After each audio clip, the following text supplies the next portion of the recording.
morning, everyone.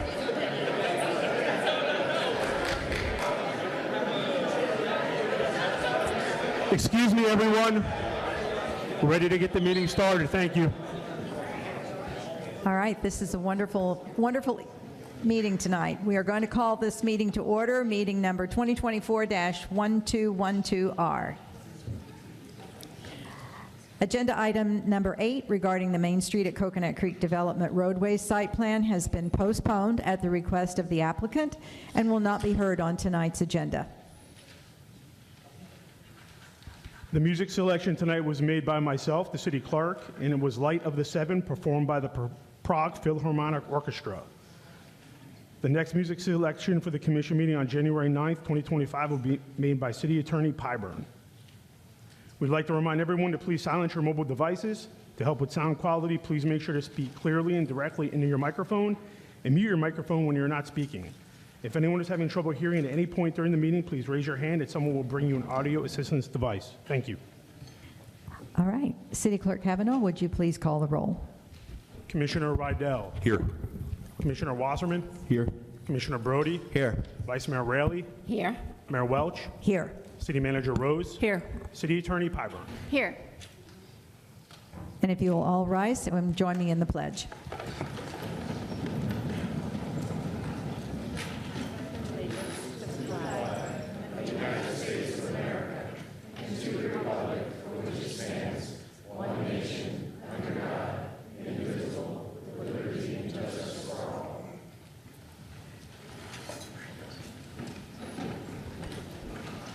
This meeting is being conducted live with a physical quorum present. The material for today's meeting is available online at www.coconutcreek.net. Anyone wishing to appeal any decision made will need a record of the proceedings, and for such purpose may need to ensure that a verbatim recording of the proceedings is made, including the testimony and evidence upon which the appeal is to be based. The archive of this meeting may be requested from the city clerk or may be heard online at www.coconutcreek.net. If you haven't already, please silence your mobile devices. If you must take a phone call, please excuse yourself and step outside. Respect and proper decorum will be maintained throughout the meeting. Vocal outbursts, jeering, cheering, or applause can impair the rights of others and derail the decision-making process. Members of the Commission, city staff, and the public in attendance shall not make any political campaign statements, solicit for politically funded events, or discuss campaign-related issues for candidates at any public meetings. Agenda item 1 is the ceremony recognizing the promotions of Lieutenant Frank Fuentes to Captain, Sergeant Cody McKinney to Lieutenant, and Sergeant Joseph Drosdorfer to Lieutenant, and Sergeant Don Davis to Lieutenant. Chief of Police Fred Hofer, please give the presentation. Good evening, Commissioners, Vice Mayor, Mayor, City Manager, City Attorney, City Clerk. Yes, tonight is one of the positive nights. Things we get to promote people. And over the last couple of months, the police department's gone through several changes, progressive positive changes. And with those changes, we have up to 9 promotions from August up till now. So tonight, I'm going to start with Lieutenant Cody McKinney. Come up front. Come on up.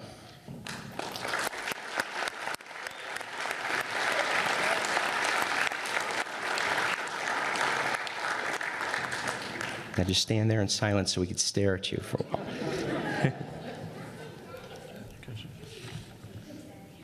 Oh, that's the one we were talking about. All right, thanks. Okay, Lieutenant Cody McKinney has worked with the Coconut Creek Police Department for over 11 years. During his tenure, he served as a patrol officer, field training officer, special enforcement team detective, SWAT team operator, and SWAT team sniper. As a detective, he earned his Master of Science in National Security Affairs from Nova Southeastern University. In 2020, Lieutenant McKinney was promoted to sergeant, where he had the opportunity to lead a patrol team, the criminal investigation section, and the special enforcement team. During that time, he was also promoted within the SWAT team to various positions, including assistant team leader, and now executive officer. Here to support Lieutenant McKinney are his parents, John and Janet, his in-laws, John and Mary, his wife, Lauren, and their 2 sons.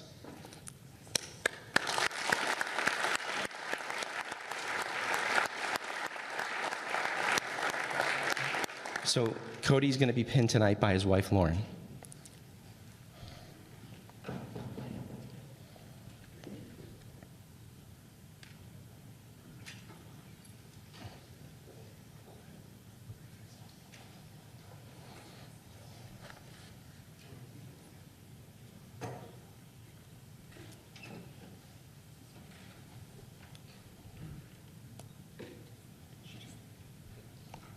Everybody got real quiet. Let's just watch. Did she do it? All right. And family, would you like to come up and take a picture with Cody?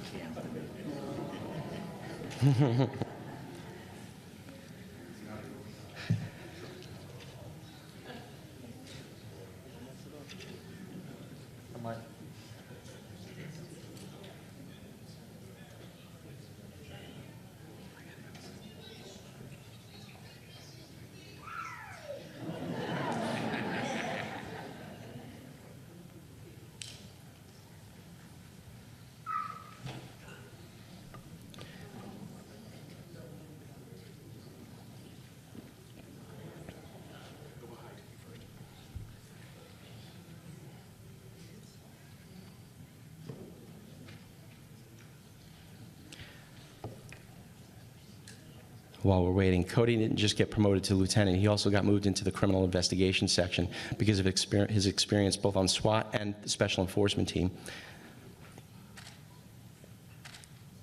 Big accomplishment. All right, congratulations.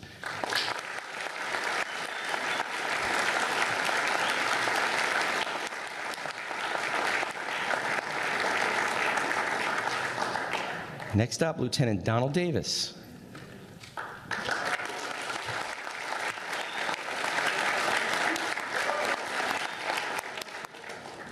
Lieutenant Donald Davis began his law enforcement career in 2003 as a correctional officer with the Hendry County Sheriff's Office. Over the years, he has held various positions, including assignments in Patrol Division, Field Training Officer, Criminal Investigations, and as a Sergeant for the Patrol Division. Currently, Lieutenant Davis serves as a Traffic Services Sergeant with the Coconut Creek Police Department. In this role, he has demonstrated a strong track record of hands-on leadership, overseeing a team of both sworn officers and civilian personnel.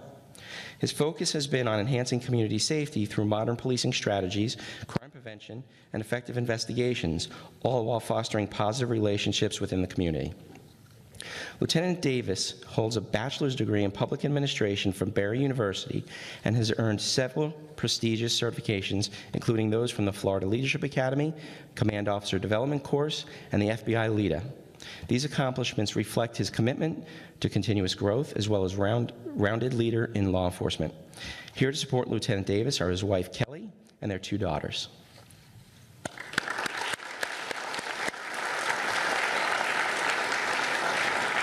Don's going to be pinned tonight by his wife Kelly. Hopefully, without drawn blood.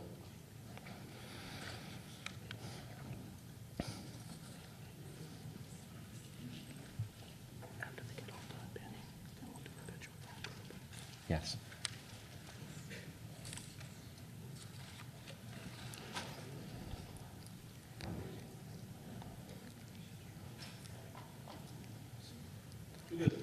And any family that wants to take a picture, come on up.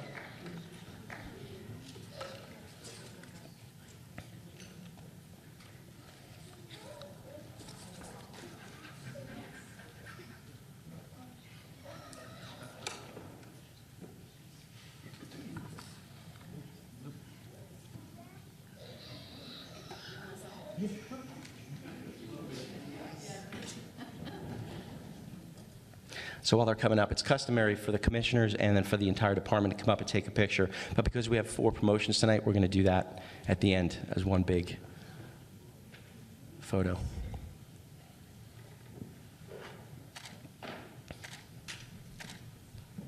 Congratulations, Don.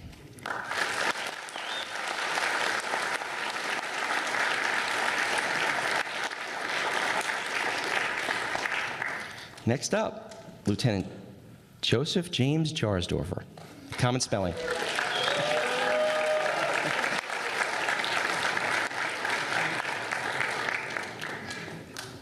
Lieutenant Joseph James Jarsdorfer III was born in Oceanside, New York, and moved to Coral Springs in 1986. While attending Marjorie Stoneman Douglas High School in Parkland, he was a member of the wrestling team, track and cross-country teams, and an Eagle Scout. Ooh. After graduating in 1995, he attended Florida State University in Tallahassee, where he attained his Bachelor of Science in Criminology degree and graduated from the Pat Thomas Law Enforcement Academy in 1999. Lieutenant Jarsdorfer started his law enforcement career with the City of Coconut Creek in March of 2000 as a community service aide. In June 2000, he became a sworn police officer and was assigned to the patrol division. After 7 years on patrol, he transferred to the traffic unit and became a motor officer and a traffic homicide investigator, as well as a member of the Broward County Aggressive Driving Task Force. In March of 2015, Lieutenant Jarsdorfer was assigned to the training unit, now known as Employee Development. His duties involved instructing all agency personnel, teaching active killer training to all city staff, and maintaining and purchasing agency equipment. Throughout his career, Lieutenant Jarsdorfer has been a member of our Honor Guard representing the Coconut Creek Police Department and the City of Coconut Creek at numerous funerals and events, including the State and National Police Week honoring fallen officers. Lieutenant Jarsdorfer served as a member of our SWAT team for over 20 years, holding positions of operator, sniper, team leader, training coordinator, and executive officer. Lieutenant Jarsdorfer has been an instructor at both the Plantation and Coral Springs SWAT schools. In June of 2018, Lieutenant Jarsdorfer was promoted to sergeant and assigned to the patrol division. In September of 2023, he was selected to be one of 2 detective sergeants in the criminal investigations section. He's been recognized with the Meritorious Service Award twice for actions during Hurricane Wilma and disarming a shotgun-wielding woman. Lieutenant Jarsdorfer has received the Exceptional Duty Award twice, including our agency's response to the Stoneman Douglas High School shooting. In February 2019, Lieutenant Jarsdorfer and members of his patrol team were awarded a life-saving award by the Seminole Tribe Police Department for saving a suicidal subject, and subsequently awarded Broward County Valor Award for their actions. Lieutenant Jarsdorfer enjoys his time with his family and friends, including traveling with his 14-year-old daughter to Disney parks, running 5K and marathon events, and supporting her many musical talents. Here to support Lieutenant Jarsdorfer are his parents, Jim and Chris Jarsdorfer, and his daughter, Megan.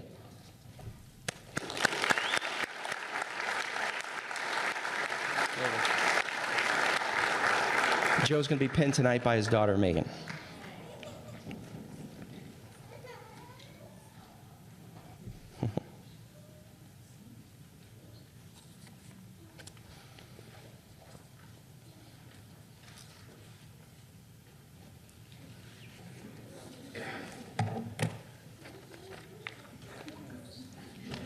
You could do it. Nobody's watching.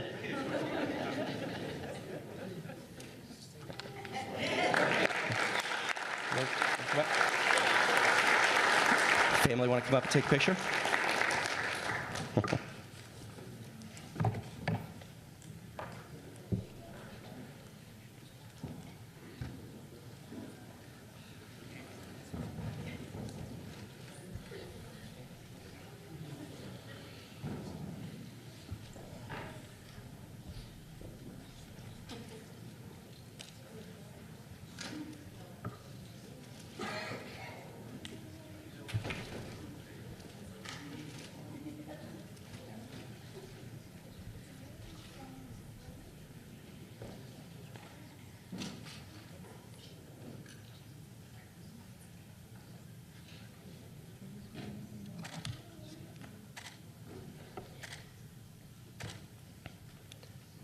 Congratulations, Joe.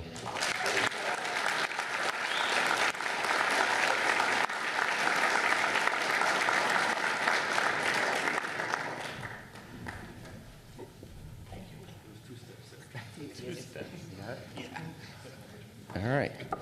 And now for the main event. Captain Frank Fuentes.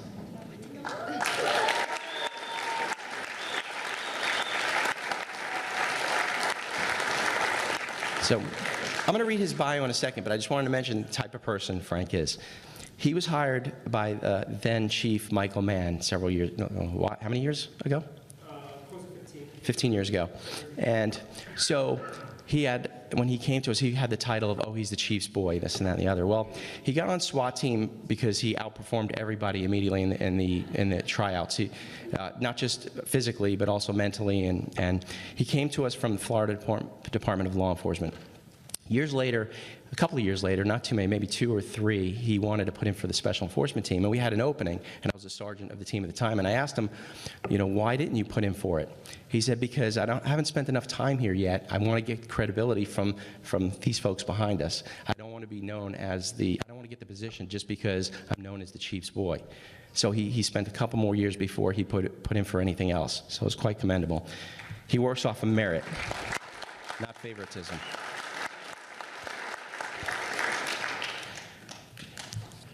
Captain Frank Fuentes has been with the Coconut Creek Police Department for over 14 years and has a total of over 17 years of sworn law enforcement experience. Captain Fuentes started his career with the Florida Department of Law Enforcement, where he worked on mortgage fraud investigations, pharmaceutical drug diversion investigations, officer-involved shooting investigations, and dignitary protection. In February of 2010, Captain Fuentes became employed with the Coconut Creek Police Department and started in the Patrol Division. He eventually worked his way to become a detective in the Criminal Investigation Section and a SWAT operator.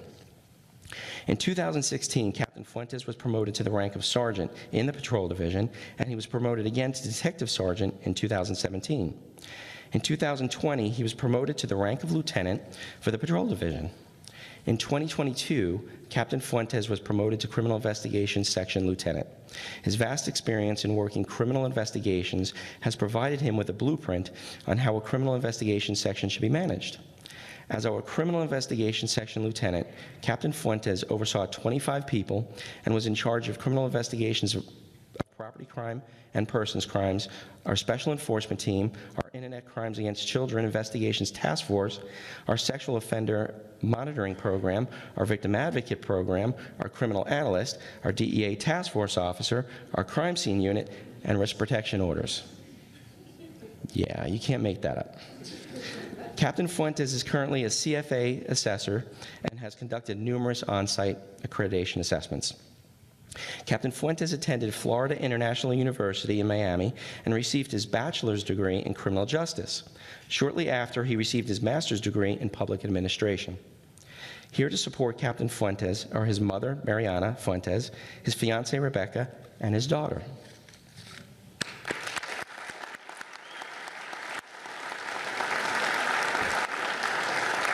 And Frank will be pinned by his daughter.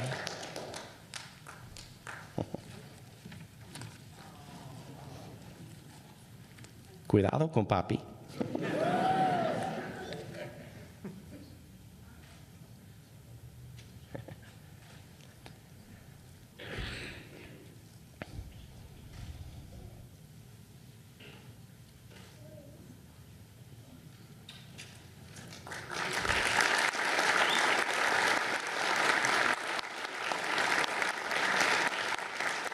Is there any more family? You have anybody else that wants to take a picture? Come on up. No? Well, congratulations, Frank. Yes, you stay. Could the other candidates come on up and join Frank on stage, please?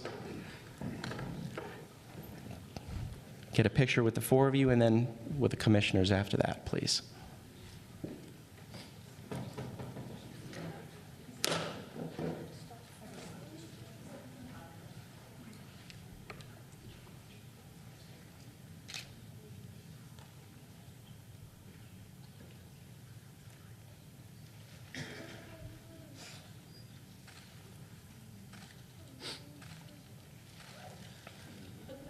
And commissioners?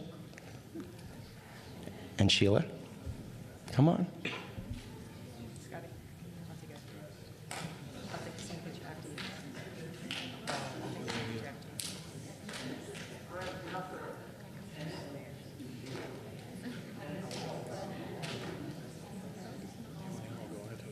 Special camera. When everybody goes onto the special camera, wider angles.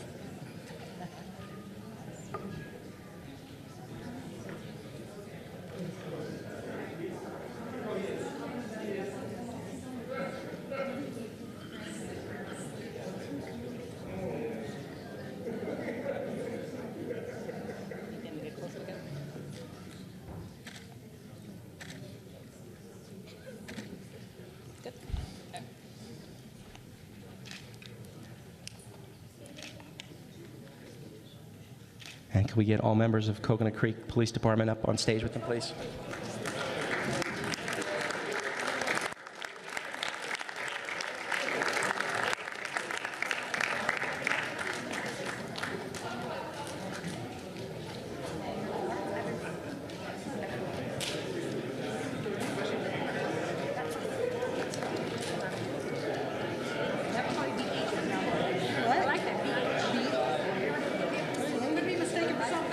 Oh, no, never mind, Barbie is.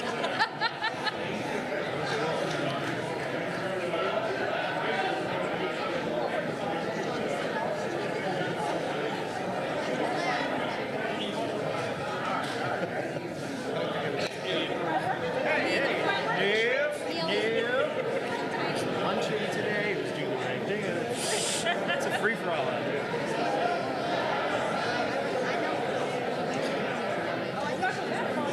Yeah. That's idiot.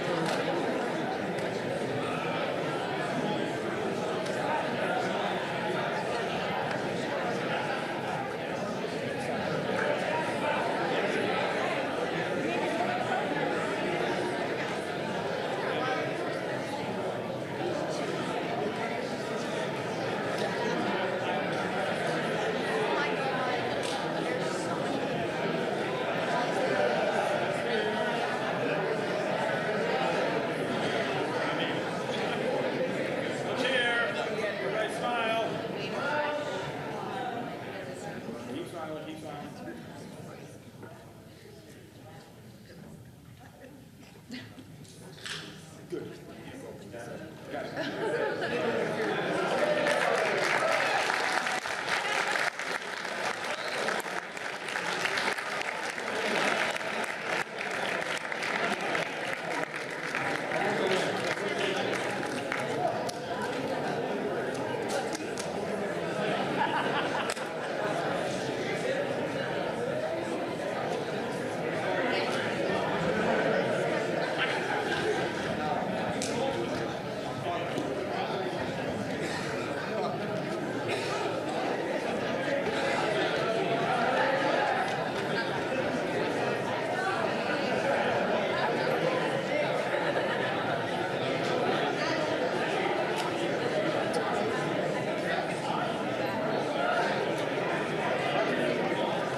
The chef hat.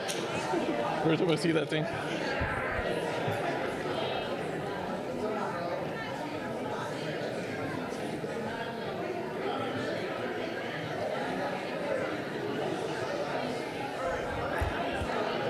All right, thank you. Thank you, everyone, and congratulations to everyone. We now have Agenda Item 2, a proclamation.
We now have Agenda Item 2 as a proclamation recognizing December 12th, 2024 as Cusano's Bakery Day.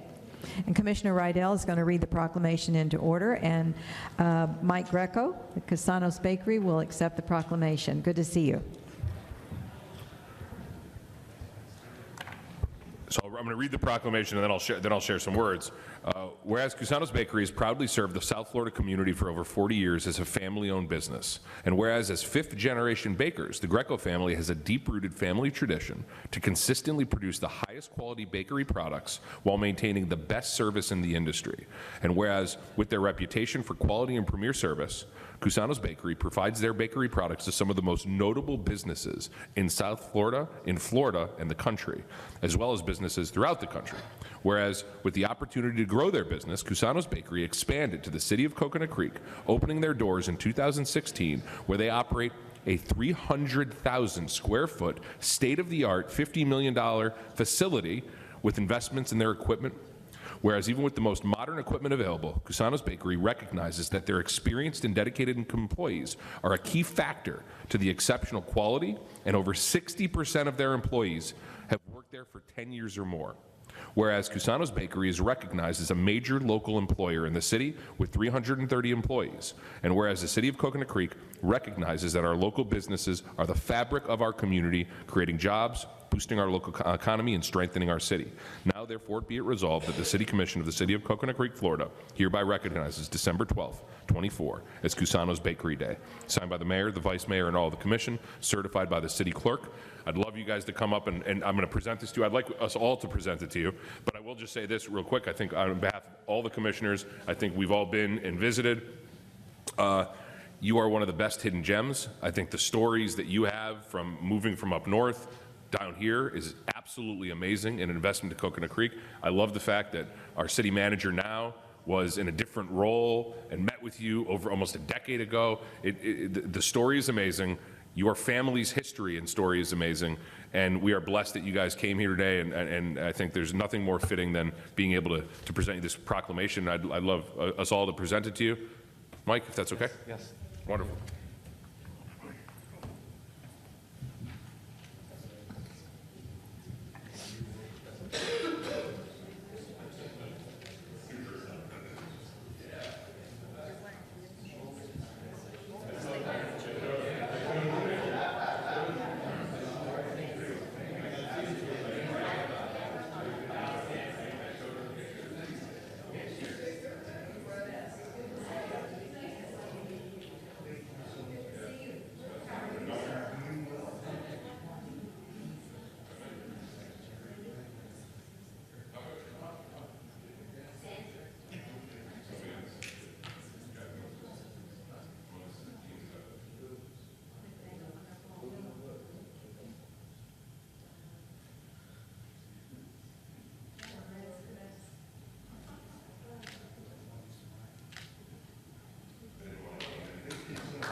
I would like to say on behalf of my brothers and my family, we are grateful for this proclamation. I also want to thank the staff at the city and the city officials. I can't say enough about how great everybody is. You are definitely part of our success, the reason for our success, helping us and welcoming us to the city over 10 years ago. And can't say enough about how great the city of Coconut Creek is to us. And if anybody's considering moving their business here, I highly recommend it. Thank you so much. Thank you.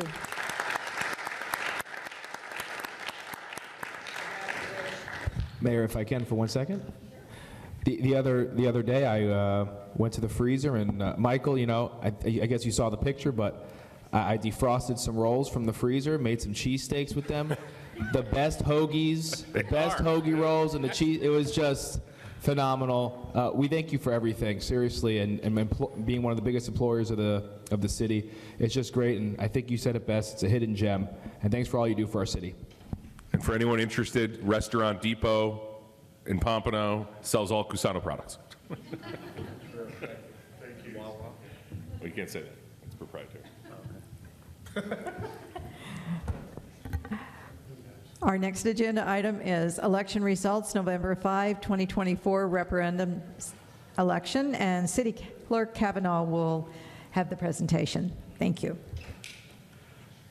Mayor, Vice Mayor, Commissioners, the City of Coconut Creek received certified election results from the Broward County Supervisor of Elections Office for the November 5th, 2024 referendum election for one charter amendment ballot question on Monday, November 18th. The certified election results report undervotes, which occur when there are no votes cast for a specific item, and they also report overvotes, which occur when more than one vote is cast for a specific item. When this occurs, the vote on that specific item does not count. The ballot question requires a simple majority to pass. I will now report the certified election results of the referendum election. For the charter amendment ballot question title, change to elected mayor and 4 district commissioners instead of 5 district commissioners, 13,982 votes were received voting yes on the charter amendment, and 9,914 votes were received voting no on the charter amendment. 11 overvotes were reported, and 3,076 undervotes were reported. Based on the aforementioned results, the charter amendment ballot question was approved, and the city's charter will be updated accordingly. This concludes the reading of the certified election results for the November 5th, 2024 referendum election. Thank you. All right, we'll now have input from the public. City Clerk Kavanaugh, is there anyone who has signed in to speak on non-agenda items or consent agenda items? Yes, Mayor, we have several individuals signed up to speak on non-agenda items. The first individual that signed up to speak is Felipe Sklar.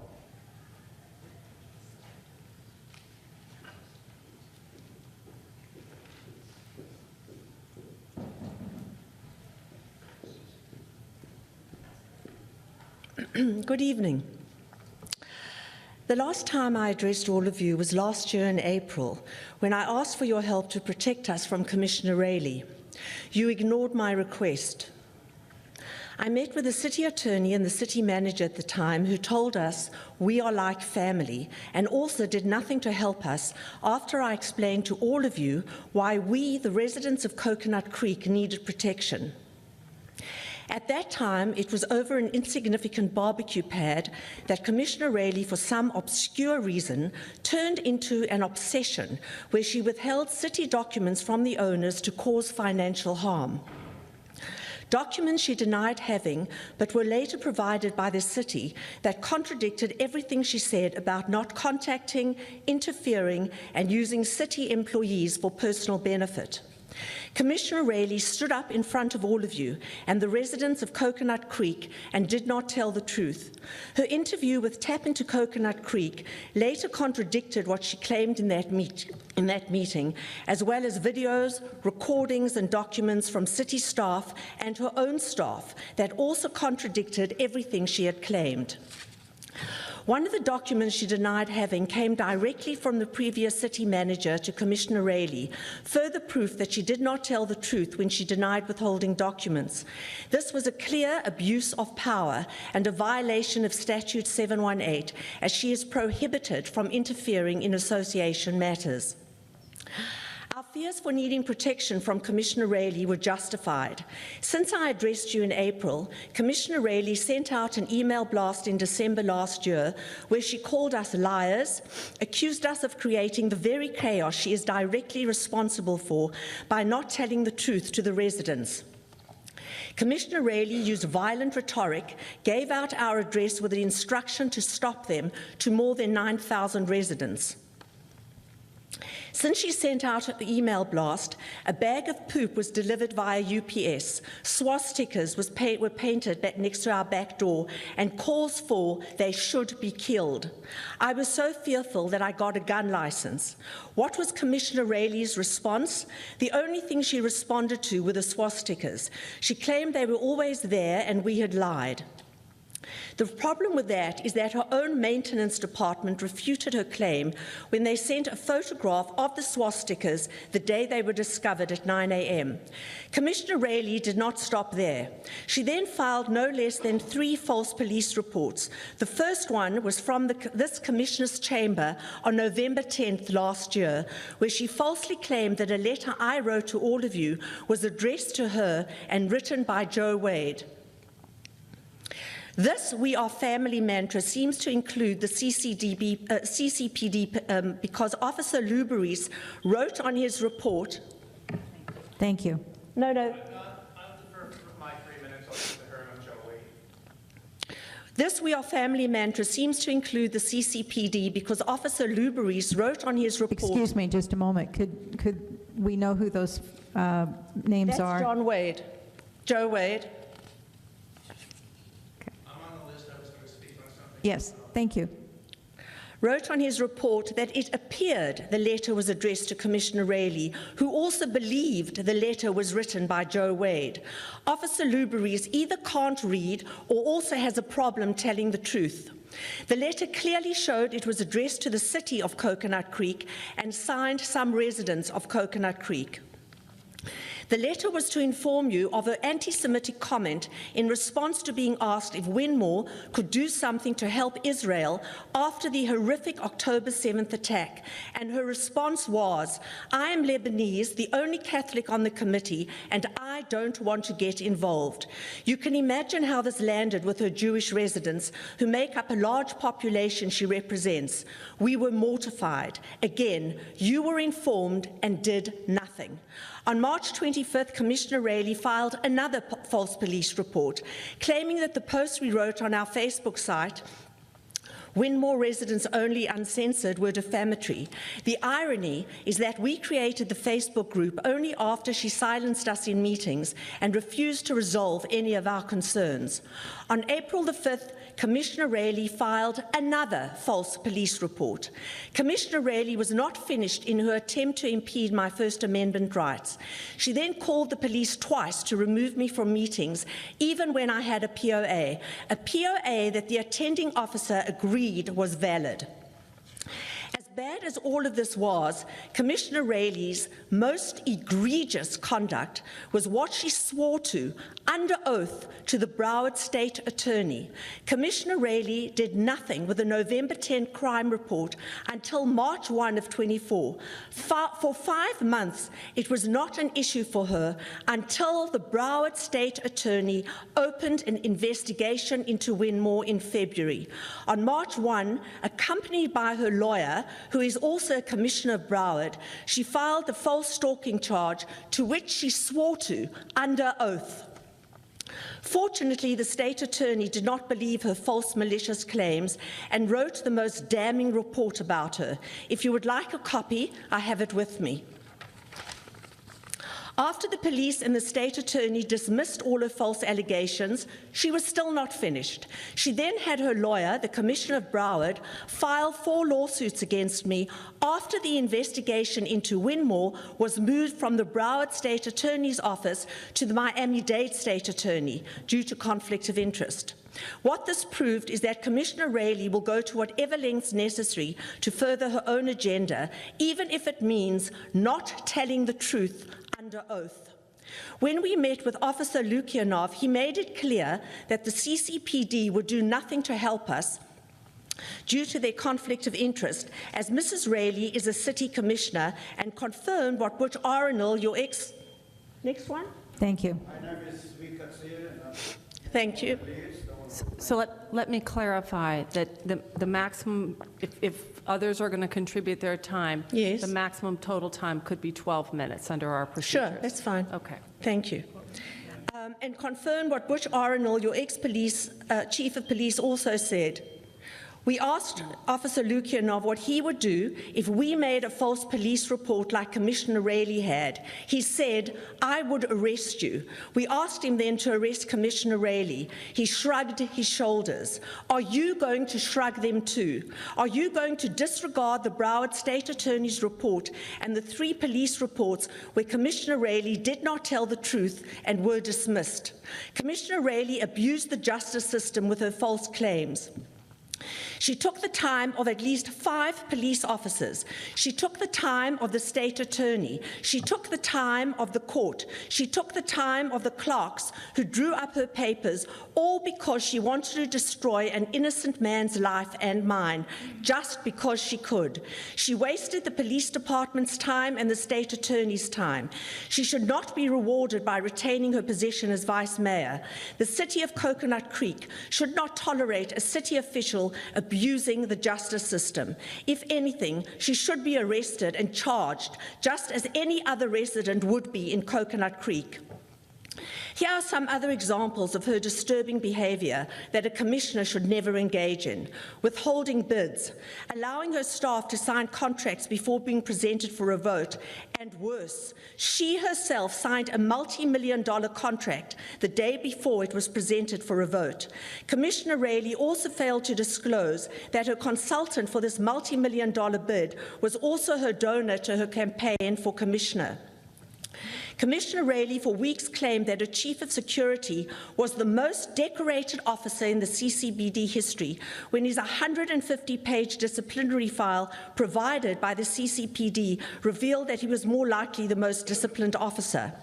What does this all have to do with the residents of Coconut Creek? Everything. Her conduct in Winmore revealed who she is, and we believe her. Commissioner Rayleigh cannot be trusted. The residents of Coconut Creek deserve a commissioner who is trustworthy, someone who will protect them and always act in their best interest. Mrs. Rayleigh is not that commissioner. I have residents who often describe how she treats them when they are insulted, dismissed, and humiliated. As an example, under Commissioner Rayleigh's watch, an elevator was broken for 5 years, and an elderly cancer patient could not attend her treatments. It was only after Help Me Howard exposed this on their show that she had the elevator fixed. A resident recently described on our Facebook page how Commissioner Rayleigh traumatized her so severely she landed up in hospital. Another incident to highlight how much her conduct is disliked was illustrated by another resident who placed a bag on my front door with a voodoo doll and an instruction strapped around the body to stick pins into it. Imagine what she experienced at Commissioner Rayleigh's hands to have motivated her to do this. 3 minutes more. And your name, please? There are countless examples of residents who have been mistreated by Commissioner Rayleigh. Commissioner Rayleigh cannot be trusted in Winmore, and she cannot be trusted in Coconut Creek. She does not deserve to hold any public position. Just a minute.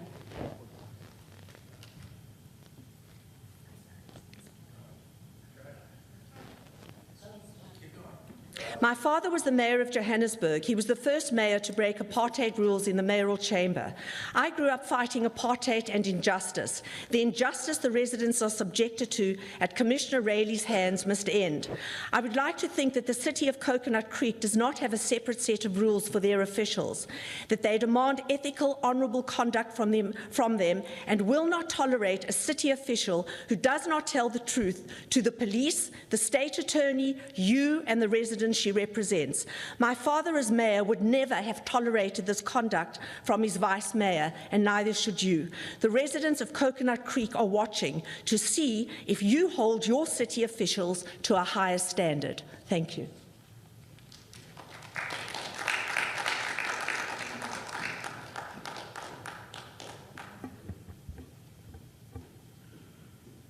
The next individual that signed up to speak is Saul Caesar.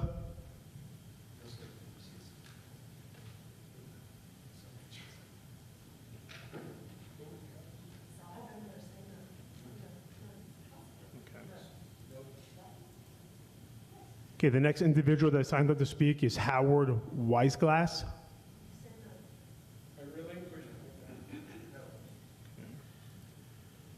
The next individual that signed up to speak is Marsha Whipple.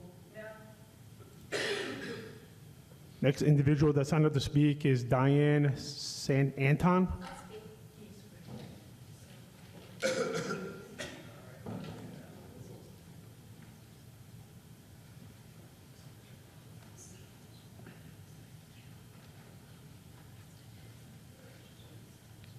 Oh boy, this is going to be fun. I moved into Winmore 6 years ago, figuring this was at last my home. Moving up the block from Township, I did not want to leave my friends. I did not want to leave my neighbors. I did not want to leave my city. I had very little contact with Jackie through the years until this barbecue thing appeared, and I started to get a little braver and speak out at meetings. I'm very disturbed because several months ago, we were going through an insurance contract for the entire, Winmore Village. And some of the people had asked Jackie why we're not getting a second bid. It's a lot of money. We have the right to know where our money is going, and why can't we have a second bid? One of the gentlemen who is on the executive board actually said to the group that was sitting there, "How dare you question us? You are repulsive." And Jackie said nothing. I rest my case.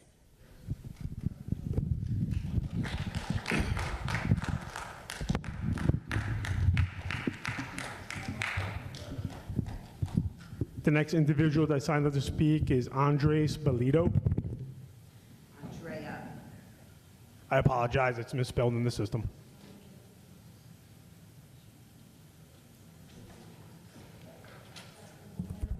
I just want to clarify for the record, anybody who's coming up to speak, this needs to be related to city business.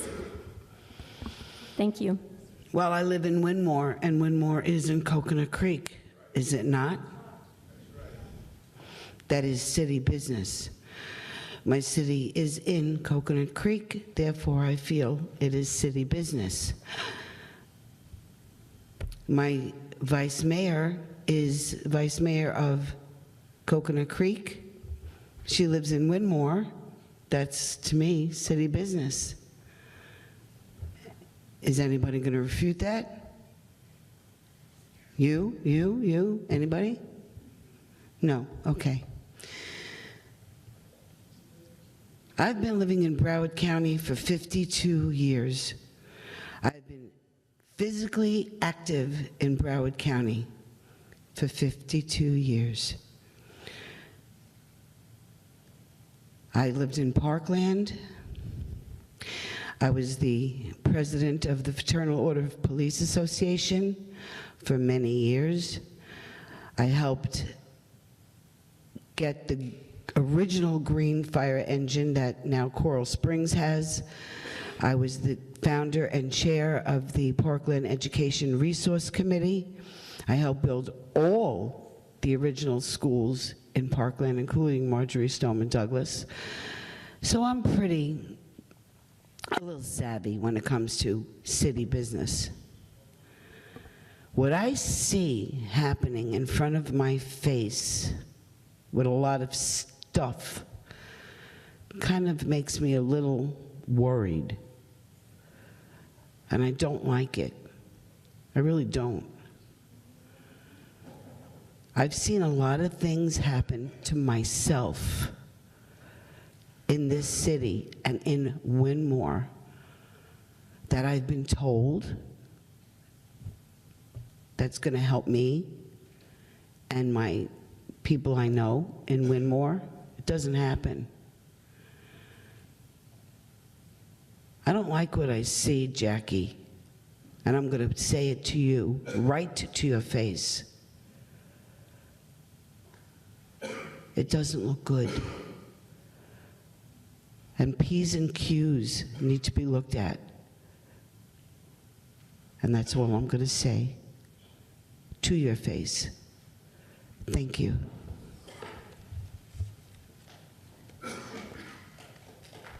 The next speaker that signed up to speak is Bob Boudreau.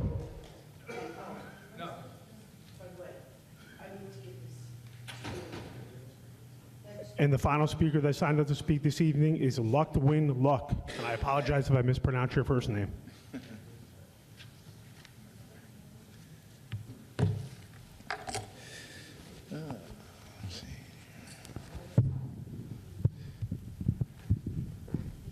I didn't want to struggle right in front of the cameras with the mic, but I just want to say thank you.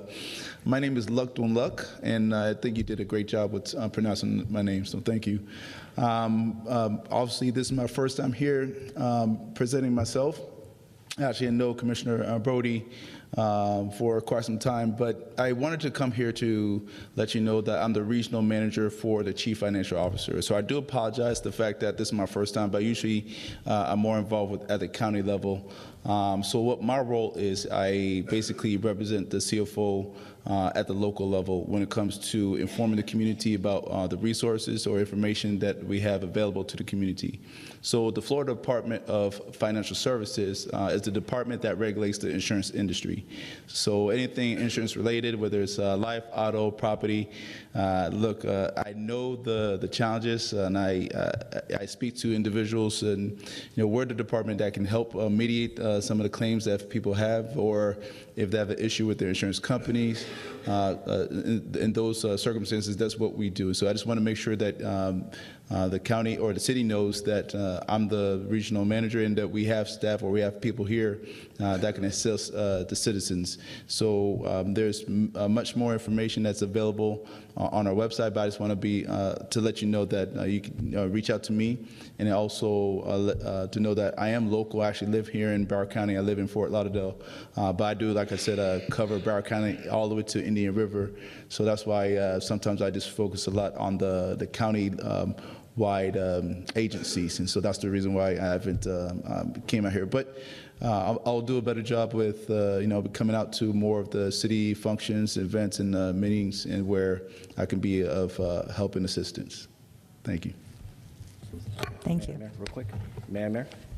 Look, would you make sure you leave your information with us so we can all have a copy of how to get in touch with you? Thanks.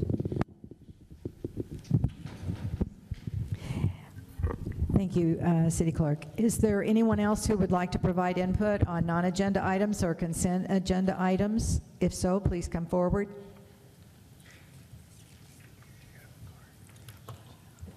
All right, well, if not, then we'll move on to the consent agenda, items 4 and 5.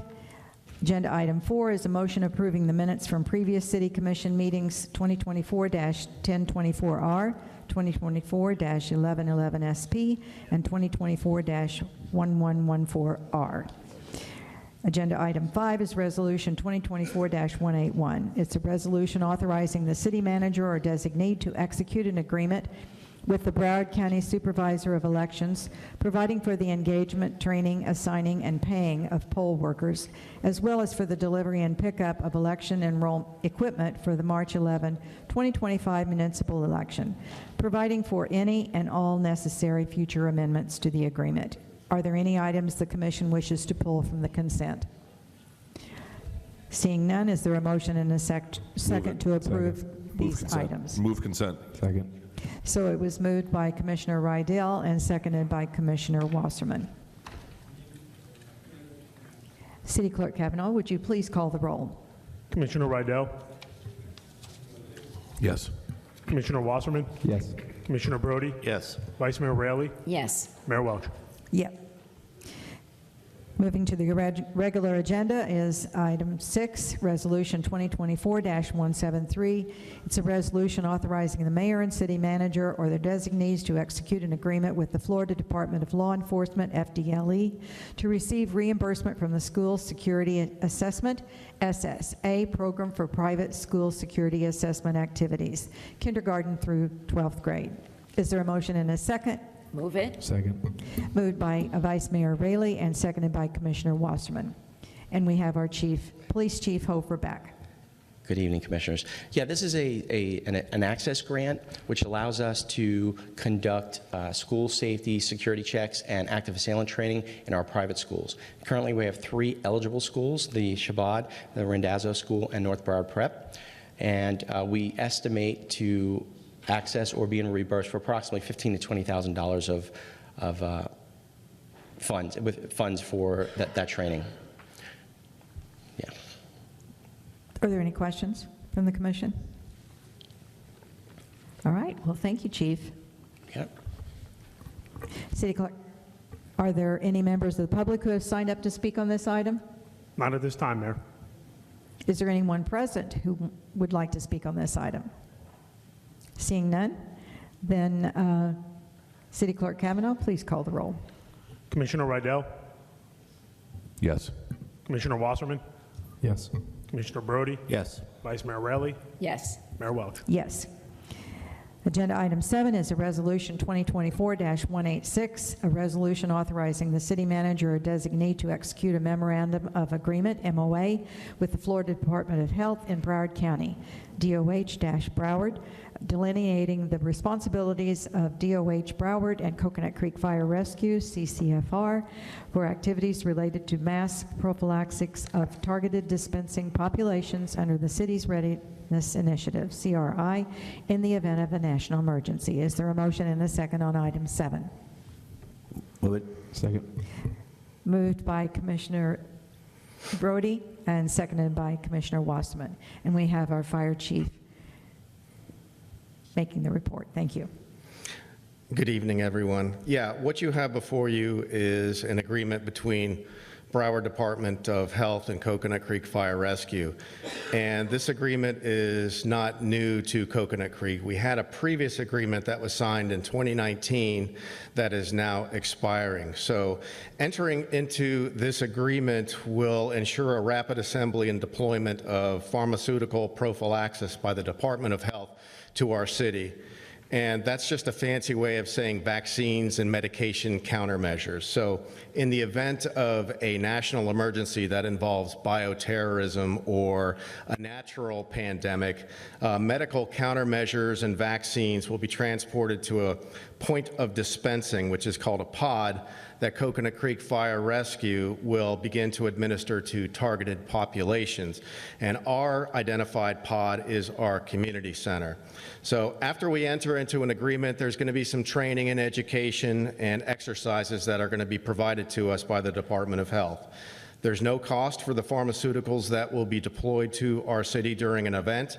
The costs that we would incur are for like needles and syringes and other administration supplies, as well as the personnel costs to actually administer the products. So the benefits certainly far outweighs any of the associated costs. Any questions or comments from the commission? Hi, Chief. Hello. Congratulations on presenting your first item as chief. Thank you. Oh, new title. I'm just curious because when I was reading the backup on this, and this is something, when we went through the COVID pandemic, really it was the Florida Department of Emergency Management that distributed, and when we were looking at like vaccination sites and things of that nature. I'm just curious, and I don't know if there's an answer or there's not. It was just interesting to me because, you know, when the state was disseminating those vaccines, they did it through their own entity, right? If that, why didn't they use the system that was in place to disseminate? I'm just curious if you know the answer. I agree with everything that you're saying because I asked the exact same question and I really have not gotten a definitive answer.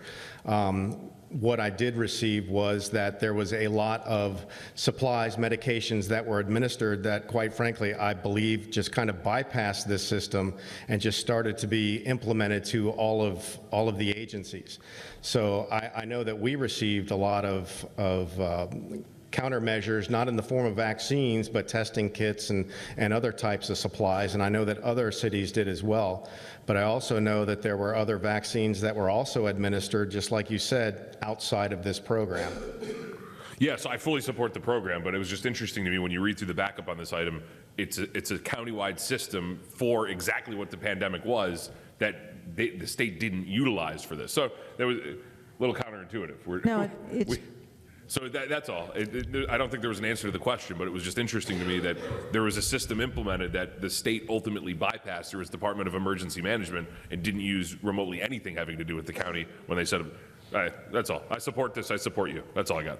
But you're exactly correct, because our fire rescue was going around distributing what the county Department of Health had provided in the way of the testing and the masks and all those other assorted in.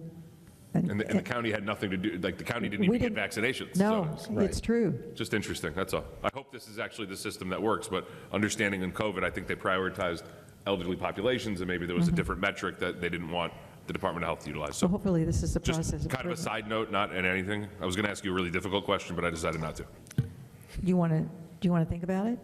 I can't. I have nothing else, Mayor. Anyone else? All right, then. Is there anyone from the public that wishes to comment? All right, well then if not, we'll have the City Clerk Kavanaugh to call the roll. Commissioner Rydell. Yes. Commissioner Wasserman. Yes. Commissioner Brody. Yes. Vice Mayor Raley. Yes. Mayor Welch. Yes. Thank you. As noted at the beginning of the meeting, Agenda Item 8 regarding the Main Street at Coconut Creek Development Roadways site plan has been postponed at the request of the applicant. We'll now proceed with the City Manager's report. Thank you, Mayor and Commission. Just a couple of quick items to update you related to. This Sunday, we will have the publication of the proposal, the RFP for the design of the new fire and fire administration building in the Main Street project area. Those proposals will be due on January 8th, unless there are any significant questions that might continue that. So that's at least exciting and moving along. The police department shot the public information video related to red speed. So after the first of the year, you will see that out and published. So we will begin the implementation of red speed shortly thereafter, but there will be a public education campaign. When did you say the video comes out? We don't have a firm date yet. Okay. It just would be after the first of the year. And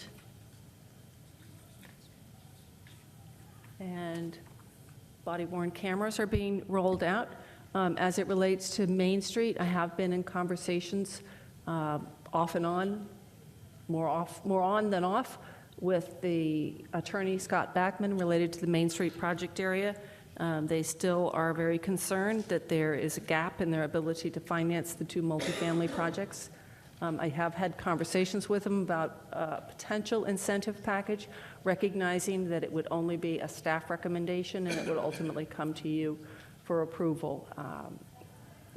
Their closing date has been, they've advised us it's next Monday, so we should know more. I expect I will be speaking with them again tomorrow, so I'll give you any updated information at that time. Nothing else to report. City Attorney, please. Good evening. I just wanted to state for the record, I believe all of you had already heard this, but just for the record, that in the Henry Hage versus City of Coconut Creek and Graystar case, we received an order denying the petitioner's petition for writ of certiorari and upholding our decision on November 21st, which was after our last meeting. They do have the time to appeal. We will wait that out, and I'll keep you updated as to whether or not any appeal is filed. But as of now, the decision in Graystar has been upheld. Thank you. Commissioner Rydell. Thank you, Mayor. I don't want to, we've all been in a lot of things over the past couple weeks, so I don't want to go into all the numerous events that we've all seen. I wanted to get a quick consensus on the commission on something way ahead. Does anyone, I know we usually have a little bit of a summer break. Would everyone be okay with the second meeting in July as a cancellation meeting? And the reason is that I'm just trying to orchestrate some summer plans, and I didn't know if the second meeting in July, which would be the 24th of July, would be an acceptable date. Obviously, there's two, so use one of those as the July 24th meeting. Does anyone have any, I know it's way early, but does anyone have any thoughts on that? Yeah, to cancel the 24th as part of the summer break. I don't have any problem with that. Okay.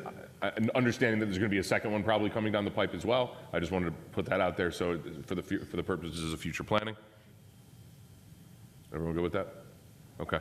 All right, just a couple really quick things. I think, not talking about events, we have a really exciting game on Monday. I hope you all come. Coconut Creek v. Margate, the team that we put together is, I think, is on the level of an NBA team. You're going to laugh. There's NBA qualities about the team. Our our oldest player has now shifted out on the team to being the coach of the team. And I think, regrettably, I may have the title of being the oldest player on the team. So I don't know if that's a good thing or a bad thing. I think we have some really exciting events in the next 10 days. And, you know, I thank everybody. I look forward to making sure we get those messages out. I know Yvonne's here. I'd love to make sure Yvonne gets the message out regarding the basketball game to our residents as we can. I think it's a great cause with the benevolence, especially raising kids, and obviously the holiday caravan. The only thing I'll say in terms of business, aside from the typical events, is next Friday. This is good and bad. I've never missed any of my daughter's performances. I will be next Friday. And next Friday is the reorganization meeting of the Solid Waste Authority. It's where they're going to be voting ultimately for a new executive board. Due to elections and due to terms, the board is going to look significantly different. I know all of you have received in your email at some point, maybe a couple weeks ago, a white paper. I urge you all just to take a look at it in terms of waste studies.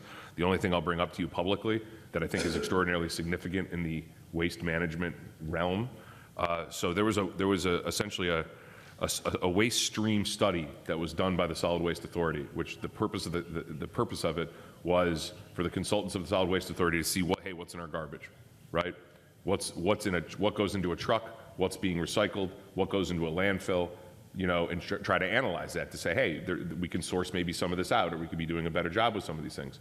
And that study was done, and upon some questioning in the presentation of the consultant, there was one person that refused to cooperate.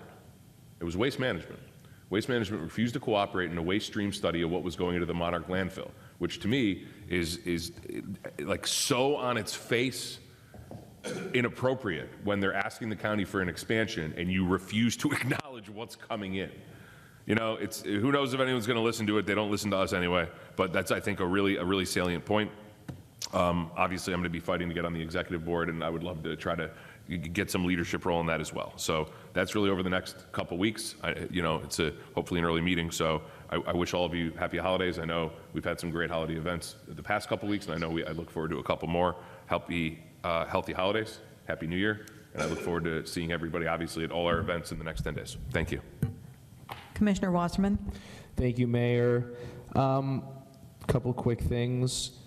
Thank you to you and Bernadette for going to the school board meeting. You know, I wasn't able to go due to work, and I appreciate all you guys did, and I saw the recommendation for us. So Bernadette, thank you. All right, and Mayor, thank you as well. So I wanted to touch up on this. It's a neighboring city, it's Parkland, but you know, a student at the beginning of December, you know, committed suicide. I'm an educator. I speak with students daily. Kindness is so important, and tolerance is so important. And we have no idea, you know, what people's lives are like at home. We have no idea what people's lives are like when they're walking, you know, from school, or they're walking to their car, and they're driving to work. We have no idea what people are going through, and it's just so important that as people, we share such commonalities, that we're patient with each other, we're kind to each other, we check in on each other. And it's important, and hopefully we can all have each other's back and do what we can to help each other. On the intersection of Lyons and Northwest 30th, Mayor, City Manager, sorry, people are talking when I'm talking. No. Sheila, on the intersection of Lyons and Northwest 30th, there's such a backup, right? If I'm heading south on Lyons, there's such a backup. In front of Tamarind, there is a no block. You know, there's a big old, whatever you call it on the ground, big old square with an X on it. Don't whatever. block the box. Don't block the box. Because traffic is getting so, it's very heavy there at certain times, there is now people blocking Northwest 30th. If people are coming out, and a resident reached out, if they're coming out of Cocoa Plum Circle, you know, and they're passing their kinder cares to their left, and they're trying to either cross the intersection, they're not able to because the traffic is so far backed up. And it's causing some confusion, or not confusion, some frustration amongst the residents in the township there. So just wanted to maybe look into that. I don't know Certainly. if Michael looked in, I don't know if that's ever been looked at before. I don't know, but whatever. We can ask Broward County to do a traffic study of it and see what we can do. I'd appreciate that. What do you mean? There's a box, right? There is no box. Oh, okay. We're asking for a box. Yeah. We So want we did that just to tell you. We were able to secure that after it took 9 months, but in the north end, off of 71st, and we actually were able to conduct traffic that it's not a problem anymore. People know that they're getting tickets thanks to, obviously at the time it was Sergeant Davis really had initiative, so it takes 9 months, but it will make a difference. Cool. It's usually like it's rush hour. It's the same old time of day in the morning and in the late afternoon. Super fun today at the Do the Right Thing. Being the Grinch, it's always a good time. What do you mean? You weren't there. You're right. Okay, yeah. He came. He was just a jokester. He's a good guy. His heart's growing bigger every day. So, really fun. And I'm glad that the PD, that Barb came up with that fun idea. It's very unique. And anything, if we can get high-profile holiday people to come to the city, it's a win-win for everybody. So for him to come, it was awesome. Happy Hanukkah. Merry Christmas, Happy New Year. Super excited about the basketball game.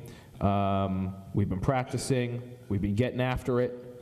It's really cool to see the different departments. It's been really fun, bonding and playing with Josh over here has been fun as well. If only he would help me get my assists when I pass him the ball. Please, Josh, please. But that's okay. We'll worry about that on Monday.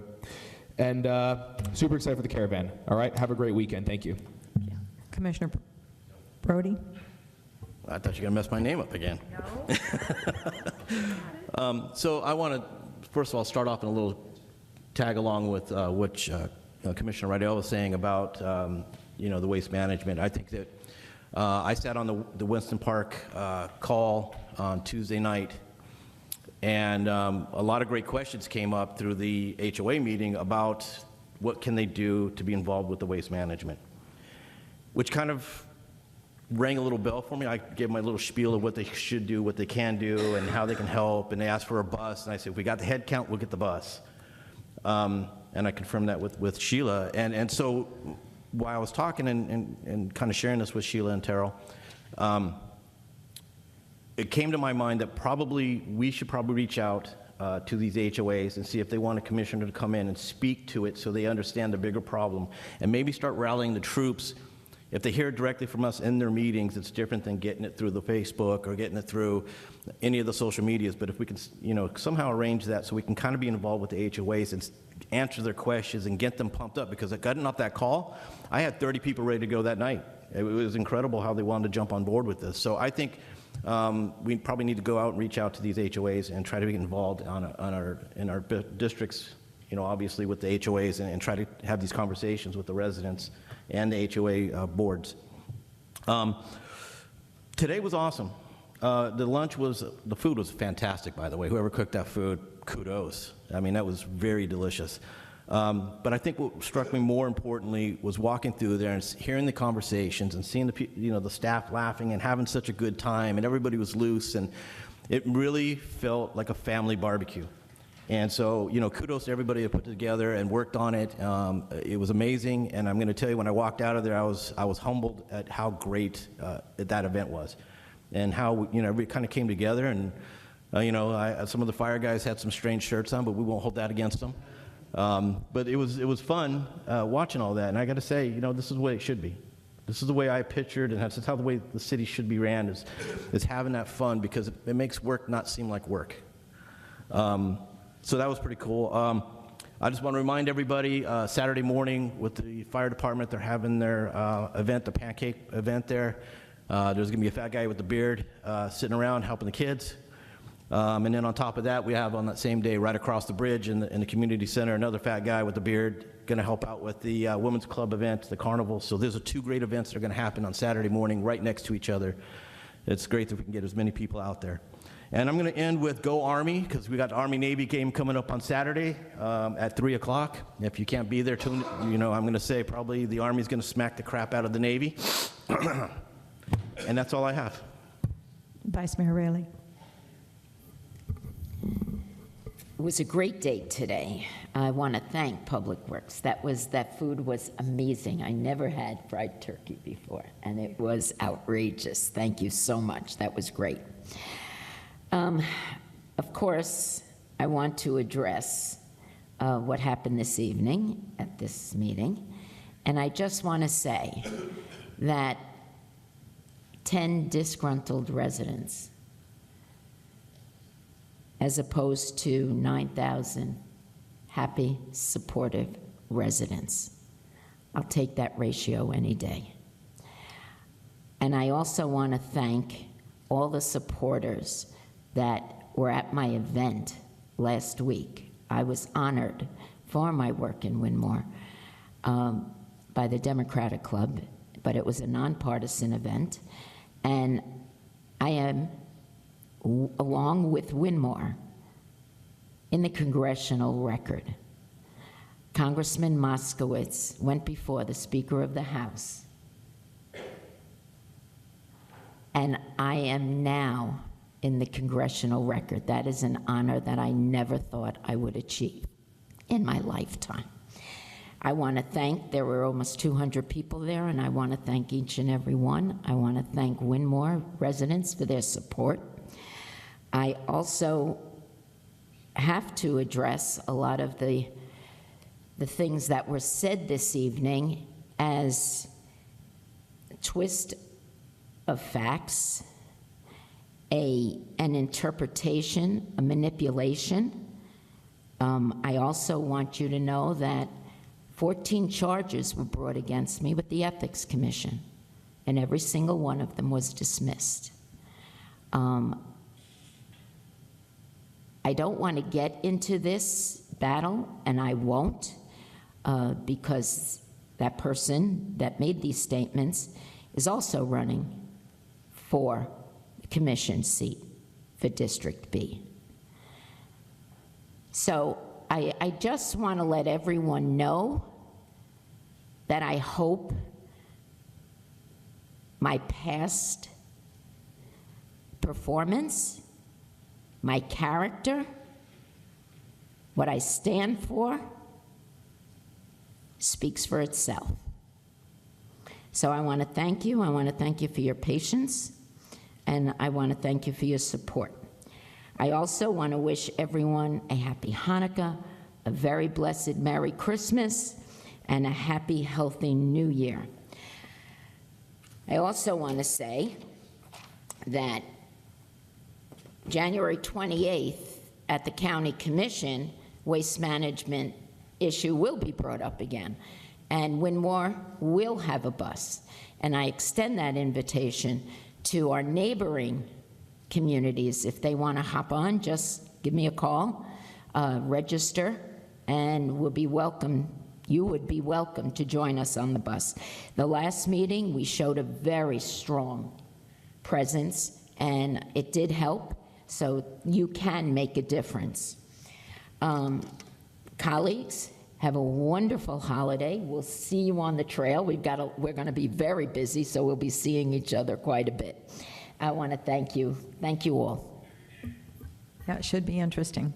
Thank you very much. And thanks for adding some levity to the Do the Right Thing tonight. I think the students and the teacher really appreciated it.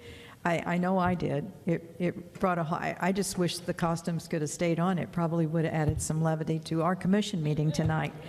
But moving on to two of my favorite topics, which is the dump, and talking about the items, Commissioner Rydell, that Waste Management doesn't want to disclose. I think if they would look, if whoever's doing this study would look along our roadside, they would see some of the items like that go into the dump, because they typically are along our roadside as those trucks go in and out. But one thing along the line of the recycle, and good luck on the, I know you don't need it, but good results on the election for the executive committee, et cetera.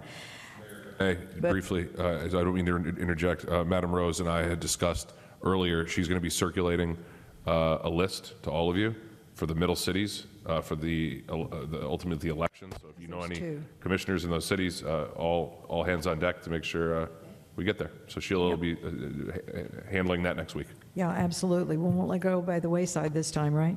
And one interesting thing that I wanted to see if we could pursue in our own recycle efforts here in our city, see what you thought about it is, I know we only have beginning, I think the last count was about 250 users each week that we know of that utilize the drop-off centers. But can there be a way that we can incentivize those that are recycling?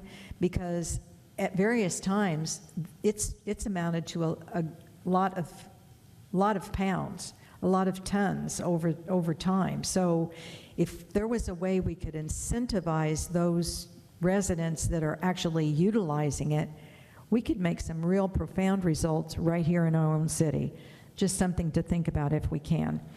And on my second favorite topic, is the Turnpike. And today, I was at the MPO until 12 and then had to come back and get on a climate change task force call at 1. So I didn't get to have that delicious lunch. I made my own salad, so I missed it, and I wished I'd had yours. But at the Turnpike today, one of the items was at the MPO today was about the Turnpike, and I did get a chance to interject and make a part of public record the 2 items that were on there pertaining to us, and ensure that even though our city manager and city attorney had made the specific trip to Ocoee with the Turnpike to our objections to anything past 8 lanes from Atlantic all the way up to Broward County line, and they had chosen not to move an inch, and that every expansion would be from the center line of the Turnpike and to the west and directly affecting our most vulnerable population. So that happened today. Otherwise, it was a good MPO meeting. One thing I did want to mention about the school board workshop that Bernadette and I did attend was that at the conclusion of it, in regard to Coconut Creek Elementary and any of the other schools that were being considered for K through 8, Chair Hickson mentioned that it come in the beachside model, and that was to include all the funding and all the accommodations and amenities and logistics that it takes to have a middle school on a campus. So I reached out to Nora Rupert's office, to find out how do we confirm that and how do we specifically advocate for that. And I also reached out to the Coconut Creek Elementary principal. I don't know if you've heard from her, Commissioner Wasserman, or not, to find out her regard to and how we can really advocate and make sure that it comes when the financials come back from the superintendent for them to vote on it on the 22nd, that it has those components in place so that we're advocating for everything they need to make it happen. So that's the only thing I would talk about in that regard. I did get a call from Teresa Breyer this week, I don't know what day, and she said that Congressman Moskowitz had did a markup on a bill that was already presented in Congress, that it will be presented in January, about our individual zip codes. It was in regard to other cities, but he marked it up to include Coconut Creek and a couple of others. Now, she said she was going to send me the draft. I haven't received it yet, but I did want to let you know, because I know we've been asking for that since Congressman Deutz was in place in that particular seat. So I did receive it, so I can forward it to you. You did. And the only thing I can add, I don't want to end on a bad note, so I won't, but the only thing I can add about the Main Street and the stalls and the postponements is that after Monday, if it stalls again, I really think we need to hold out. I mean, I feel like we're really being I just think we should, yes, I really think we need to take a stand after we hear whether they have extended it, taken the extension, accepted our proposal or not. Our city staff is spending a great deal of time, and we have a city to run. And if they're not willing to budge, then we just need to take, yes. Yeah, I wanted you to finish your thought. I didn't mean to. Well, I mean, I just think we need to say it, and, but we need to look out for how they've accepted the proposal. But, I mean, our staff has got a city to run. I mean, we can't just keep meeting and not getting any traction. Just if I might remind you that the Main Street is a quasi-judicial item and that we should limit our conversation to things that might be quasi-judicial. All right. I will stop with my comment then. Well, I just want to interject on that because I don't necessarily agree with you. I think these are policy level decisions, and while I appreciate Sheila going independently to each of us, looking at whether it's an incentive package or possible issues, the reality is our commission, not our city manager, not our city attorney, and not our development staff are going to be the decision makers of what type of package will go forward, if anything. So the truth is, our body needs to meet in a noticed meeting, quasi-judicial, to see what the tolerance of this commission is to anything that's being, we've all talked about this like with our city manager, but the truth is, this is policy. And if our city wants to do certain things or not do certain things, that's going to make or break a deal, this commission needs to talk about it so we, the five of us, know what we want to do publicly. Well, that's why I'd like to bring it up. So I'm with you, Sandy, but okay. The reality is we need to, this is the biggest deal in this city's history. It most certainly is. So And I just think that there's a lot going on, but at some point, the five of us need to have an open dialogue about this to see what each of us want. Because the truth is, she may be wasting her time with what the direction is from us, or she may be not going further enough with what the direction is from us. I'm not saying either. But the reality is, this is policy, and I think there needs to be a time the five of us talk about it. well, then here's the thing. We haven't scheduled something after the first of the year, and look for a date in which that can happen. And if it's scheduled and we don't need it, fine. If it's scheduled and we do need it, then let's go forward. Did we have a consensus on that? Absolutely. Okay. All right, thank you. But I want to end on a good note, and that is I'm really looking forward to the basketball game. I cannot imagine what's going to happen, but I'm going to be there. And the holiday caravan. So, I mean, but everybody have a wonderful holiday, however you choose to spend it, and with whomever you choose to spend it. So with that. Motion to adjourn. All right.